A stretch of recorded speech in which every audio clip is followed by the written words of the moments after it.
மகா சிவராத்திரி என்பது வெறும் பண்டிகை அல்ல, சக்தியும் சிவனும் இணைந்த புண்ணிய நாள் இது.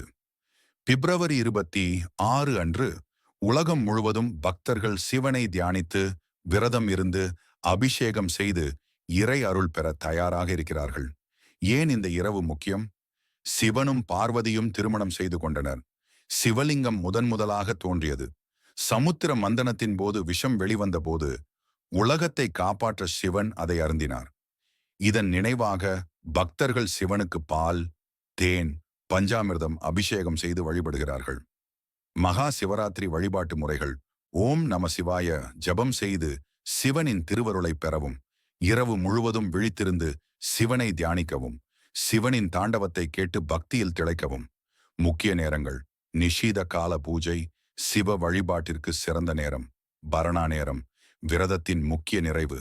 பிரஹர் பூஜைகள், பக்தர்கள் 4 பகுதிகளில் சிவ வழிபாடு செய்யும் சிறப்பான தருணம். இந்த புண்ணிய இரவில் நீங்கள் எப்படி வழிபடப் போகிறீர்கள்? சிவன் அருள் பெற பக்தியுடன் இந்த சிவராத்திரியை கொண்டாடுவோம். ஓம் நம சிவாய.